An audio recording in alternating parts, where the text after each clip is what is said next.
மாசம் 1ஆம் தேதி ஆனா போதும், சம்பள மெசேஜ் வர்ற அந்த சந்தோஷம் அடுத்த 5 நிமிஷத்துல காணாம போயிடும். ஏன்னா, அந்த பணம் நம்ம அக்கவுண்ட்டுக்கு வர்றதுக்கு முன்னாடியே அதை எங்கெல்லாம் குடுக்கணும்னு ஒரு பெரிய லிஸ்டே வெளியில காத்துக்கிட்டு இருக்கோம். நம்ம ரமேஷ பாருங்களேன், ஒரு பக்கம் பையனோட காலேஜ் ஃபீஸ் மலை மாதிரி நிக்குது, இன்னொரு பக்கம் பொண்ணோட கல்யாணத்துக்கு இன்னும் 1 பவுன் நகை கூட சேர்க்கலையேங்கிற பயம் மனச குடையுது. நம்ம ஊர்ல ஒரு பழமொழி உண்டு, வரவு 8 செலவு 10. மிடில் கிளாஸ் வாழ்க்கையில இதுதான் சாபமே. ஓடிக்கிட்டே இருக்கோம், ஆனா 1 இன்ச் கூட முன்னாடி போன மாதிரி தெரியல, இல்லையா? ஆனா நண்பர்களே, நாம எவ்வளவு சம்பாதிக்கிறோங்கிறது முக்கியமே இல்ல. அந்த சொற்ப சம்பாத்தியத்துல ஒரு சின்ன பகுதிய, அதாவது நீங்க ஒரு நாளைக்கு குடிக்கிற ஒரு டீ அல்லது ஸ்நாக்ஸ் செலவை மட்டும் எப்படி ஒரு பெரிய மரம் மாதிரி வளர்க்க போறோங்கிறது தான் விஷயம். பணம் இருந்தா தானேங்க முதலீடு பண்ண முடியும். கைக்கே பத்தல, இதுல எங்க சேமிக்கிறது? ரமேஷ் கேக்குற இதே கேள்விதான் உங்க மனசுலயும் ஓடுது, எனக்கு புரியுது. ஆனா வெறும் 500 ரூபாய வச்சு உங்க எதிர்கால பயத்தை போக்க முடியும்னா அதை நீங்க தெரிஞ்சுக்க வேண்டாமா? அதுதான் எஸ்ஐபி, அதாவது சிஸ்டமேட்டிக் இன்வெஸ்ட்மெண்ட் பிளான். ஆனா நில்லுங்க, இது ஒன்னும் மேஜிக் கிடையாது. இதுல மார்க்கெட் ரிஸ்க் அப்படிங்கிற ஒரு யதார்த்தமான விஷயம் ஒளிஞ்சிருக்கு. அதே சமயம் நீங்க கற்பனை கூட பண்ணி பார்க்க முடியாத ஒரு பெரிய லாபமும் இருக்கு. கடல்ல இறங்கறதுக்கு முன்னாடி ஆழம் தெரியணும்ல, அதே மாதிரி தான் இதுவும். இந்த ரிஸ்கையும் லாபத்தையும் ஒரு மிடில் கிளாஸ் மனுஷனா நம்ம எப்படி கையாளணும்? வாங்க, இன்னைக்கு ரமேஷோட சேர்ந்து நாமளும் தெளிவா தெரிஞ்சுப்போம். எஸ்ஐபி எளிய விளக்கம், the concept and the magic. Suresh மெதுவா ஆரம்பிக்கிறாரு. ரமேஷ், நீ காலையில எழுந்து பல்லு தேய்க்கிறல்ல, அது ஒரு பழக்கம். அதே மாதிரிதான் பணத்தை முதலீடு பண்றதும் ஒரு பழக்கமா மாறணும். அதுக்குத்தான் இந்த எஸ்ஐபி, சிஸ்டமேட்டிக் இன்வெஸ்ட்மெண்ட் பிளான். நம்ம ஊர்ல காலங்காலமா தபால் ஆபீஸ்ல ஆர்டி கட்டுவோம்ல, மாசம் ஒரு 500 ரூபாய் கட்டுனா 5 வருஷம் கழிச்சு வட்டியோட கிடைக்கும். அதே மாதிரிதான் இதுவும். ஆனா ஒரு சின்ன வித்தியாசம், ஆர்டில வர்றது வட்டி, ஆனா எஸ்ஐபில நமக்கு கிடைக்கிறது ரிட்டர்ன்ஸ். ரமேஷ் புரியாம கேக்குறாரு, என்னப்பா சொல்ற? வட்டிக்கும் ரிட்டர்ன்ஸுக்கும் என்ன வித்தியாசம்? சுரேஷ் ஒரு சூப்பர் உதாரணம் சொல்றாரு.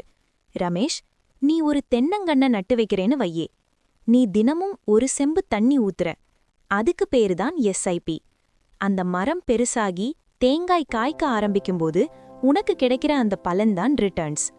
பேங்க்ல வட்டி ஒரு குறிப்பிட்ட அளவுதான் இருக்கும், ஆனா நல்லா வளர்ந்த மரம் கொடுக்கிற தேங்காய் கணக்கே இல்லாம இருக்கும்ல, அதுதான் மியூச்சுவல் ஃபண்ட்.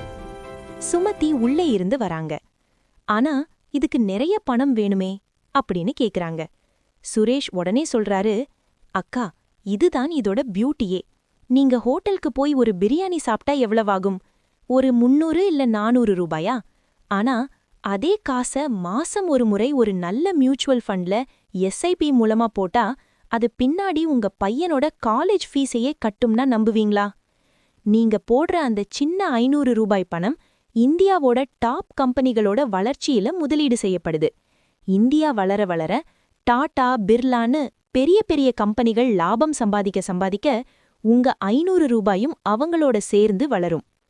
ரமேஷோட கண்ணுல இப்பதான் ஒரு சின்ன வெளிச்சம் தெரியுது.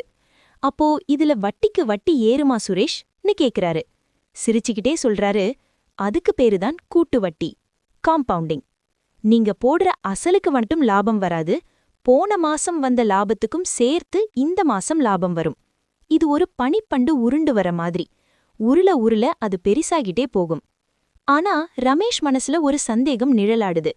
எல்லாம் சரி சுரேஷ், ஆனா டிவில அப்பப்போ மார்க்கெட் சரிஞ்சிருச்சு, முதலீடு பண்றவங்க கவனமா இருக்கணும்னு சொல்றாங்களே, அப்போ என் பணம் காணாம போயிடுமா? நண்பர்களே, ரமேஷ் கேட்ட இந்த கேள்விதான் ரொம்ப முக்கியமான கேள்வி. இத பத்தி தான் நாம அடுத்து பார்க்க போறோம். சந்தை அபாயம்னா என்ன? அது நிஜமாவே பயப்பட வேண்டிய விஷயமா இல்ல நமக்கான வாய்ப்பா? சந்தை அபாயம் நிதர்சனம், market risk and the logic. இங்க தான் நாம எல்லாரும் கொஞ்சம் நிதானமா யோசிக்கணும். டிவி விளம்பரத்துல கடைசியா ஒருத்தர் மூச்சு விடாம பேசுவாரு பாத்திருக்கீங்களா? மியூச்சுவல் ஃபண்ட் முதலீடுகள் சந்தை அபாயங்களுக்கு உட்பட்டவை, சப்ஜெக்டும் மார்க்கெட் ரிஸ்க். இத கேட்டாலே நம்ம ஊர் மக்களுக்கு ஒரு பயம் வந்துடும். அப்போ லாபத்துக்கு கேரண்டி கிடையாதா? இதுதான் ரமேஷோட கேள்வி. சுரேஷ் ஒரு சிரிப்போட விளக்குறாரு. அக்கா, ரமேஷ், இப்ப நீங்க கடைக்கு தக்காளி வாங்க போறீங்கன்னு வைங்க. ஒரு வாரம் 1 கிலோ 20 ரூபாய் இருக்கும். அடுத்த வாரம் அதே தக்காளி 100 ரூபாய்க்கு விற்கும். அப்புறம் மறுபடியும் 40 ரூபாய்க்கு வரும். தக்காளி விலை ஏறி இறங்குறதுனால நாம சமைக்கிறத நிறுத்திடுறோமா? இல்லையே. ரமேஷ் கேக்குறாரு, அதுக்கும் இதுக்கும் என்னப்பா சம்பந்தம்? சுரேஷ் தொடர்றாரு, சம்பந்தம் இருக்கு ரமேஷ். மார்க்கெட் இறங்குறப்போ உன்னோட 500 ரூபாய்க்கு அதிக யூனிட்கள் கிடைக்கும். அதாவது தக்காளி விலை கம்மியா இருக்கும்போது அதே காசுக்கு அதிக தக்காளி கிடைக்குதுல்ல, அது மாதிரிதான். மார்க்கெட் ஏறுறப்போ நீ ஏற்கனவே கம்மியான விலையில வாங்கி வச்ச அந்த யூனிட்களோட மதிப்பு பல மடங்கு உயரும். இதுக்கு பேரு தான் ருப்பி காஸ்ட் ஆவரேஜிங்.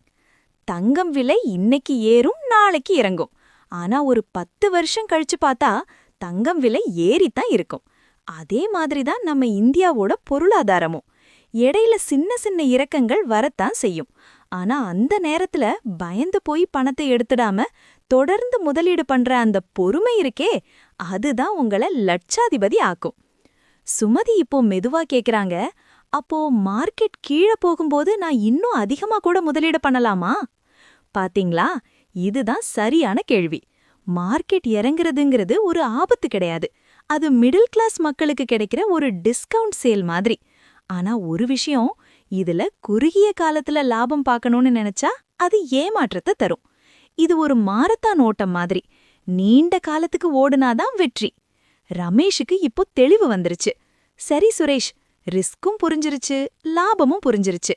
ஆனா இதனால கிடைக்க போற அந்த நிஜமான பெனிஃபிட் என்ன? என் பையன் படிப்புக்கு இது கை கொடுக்குமா? நண்பர்களே, அடுத்துதா நாம பார்க்க போறதுதான் எஸ்ஐபியோட அசல் பலம். அது எப்படி ஒரு சாதாரண குடும்பத்தோட தலையெழுத்தையே மாத்துதுன்னு பாப்போம். எஸ்ஐபியின் நன்மைகள். இப்போ ரமேஷுக்கும் சுமதிக்கும் ஒரு பெரிய நிம்மதி வந்திருக்கு. ஏன்னா அவங்க வெறும் பணத்தை போடல, தங்களோட எதிர்கால கனவுகளுக்கான விதைய போடுறாங்க. இந்த எஸ்ஐபில அப்படி என்னதான் மேஜிக் இருக்கு? 3 முக்கியமான நன்மைகளை மட்டும் நான் சொல்றேன், நல்ல கவனிங்க.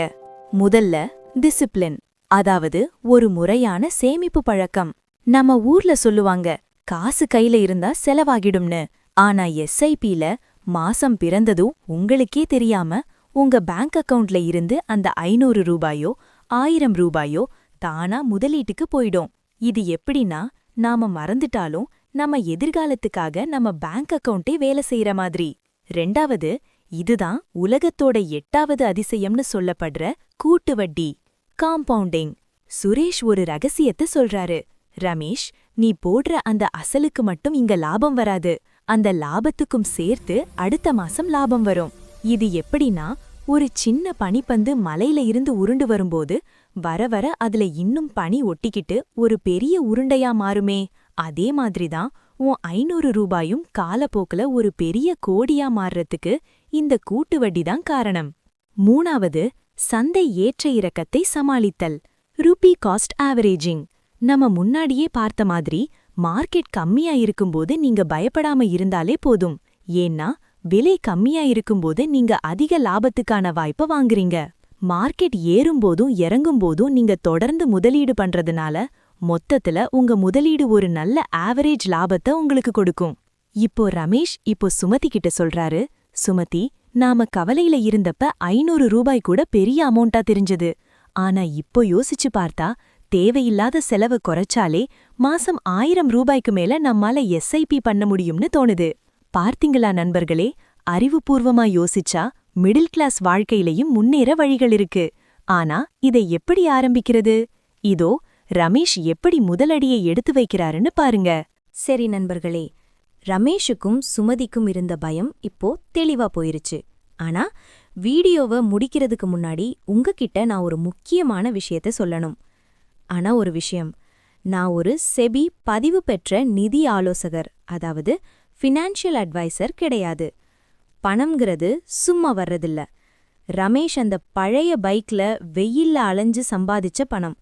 நீங்க ஒவ்வொருத்தரும் ரத்தம் சிந்தி உழைச்ச பணம். அந்த பணத்தை முதலீடு பண்றதுக்கு முன்னாடி நீங்க உங்க சொந்த ஆராய்ச்சியை முழுமையா செய்யணும். ஏன்னா நான் சொன்ன ஒரு மியூச்சுவல் ஃபண்ட் இன்னைக்கு நல்லா இருக்கலாம், ஆனா நாளைக்கு மார்க்கெட் நிலவரம் மாறலாம். அதனால நீங்க முதலீடு செய்யறதுக்கு முன்னாடி ஒரு தகுதியான நிதி ஆலோசகரை தாராளமா அணுகி ஆலோசனை கேளுங்க. அடுத்தவங்க சொல்றாங்கங்கிறதுக்காக மட்டும் உங்க கஷ்டப்பட்டு சம்பாதிச்ச பணத்தை எங்கேயும் போட்டுடாதீங்க. நம்ம கீப் சேவிங் சேனலோட நோக்கமே உங்களை யோசிக்க வைக்கிறது தான். முடிவெடுக்க வேண்டியது நீங்க தான். ஏன்னா லாபமும் நஷ்டமும் உங்களோடது. உங்க பணத்துக்கு நீங்க தான் முதலாளி. பாத்தீங்களா, ரமேஷ் இப்போ பயப்படல. ஏன்னா அவரு வெறும் 500 ரூபாயில தன் குடும்பத்தோட எதிர்கால கோட்டைய கட்ட ஆரம்பிச்சிட்டாரு. ஒரு பெரிய மேஜிக் நடக்கணும்னா அதுக்கு ஒரு சின்ன ஆரம்பம் தேவை. நீங்களும் ரமேஷ் மாதிரி கவலைப்பட்டுக்கிட்டே காலத்தை கடத்தாம ஒரு சின்ன அடியிலிருந்து உங்க முதலீட்டு பயணத்தை ஆரம்பிங்க. ஏன்னா இன்னைக்கு நீங்க போடுற அந்த சின்ன விதை தான் நாளைக்கு உங்க பசங்க படிக்கும்போதோ இல்ல அவங்க கல்யாணத்துக்கோ ஒரு பெரிய நிழல் தரப்போற மரம். நாளைக்கு ஆரம்பிக்கலான்னு தள்ளி போடாதீங்க. ஏன்னா முதலீட்டுல காலம்தான் உங்களுக்கான பெரிய சொத்து. இந்த வீடியோ உங்களுக்கு பிடிச்சிருந்தா நம்ம மிடில் கிளாஸ் மக்களுக்காக ஒரு லைக்க தட்டி விடுங்க. உங்க ஃப்ரெண்ட்ஸ், ரிலேட்டிவ்ஸ்னு எல்லாருக்கும் இதை ஷேர் பண்ணுங்க. ஏன்னா நாம மட்டும் முன்னேறினா போதாது, நம்ம எல்லாரும் சேர்ந்து வளரணும். முக்கியமா இன்னும் இது போல பயனுள்ள தகவல்களுக்கு நம்ம கீப் சேவிங் சேனலை மறக்காம சப்ஸ்கிரைப் பண்ணிடுங்க. உங்களோட அந்த ஒரு சப்ஸ்கிரைப் தான் அடுத்தடுத்து இது போல நிறைய விஷயங்களை சொல்ல எனக்கு ஒரு பெரிய உத்வேகத்தை கொடுக்கும். மீண்டும் அடுத்த ஒரு பயனுள்ள வீடியோவில் உங்களை சந்திக்கிறேன். அதுவரை உங்ககிட்ட இருந்து விடை பெறுவது உங்கள் வீட்டு பெண். நன்றி, வணக்கம்.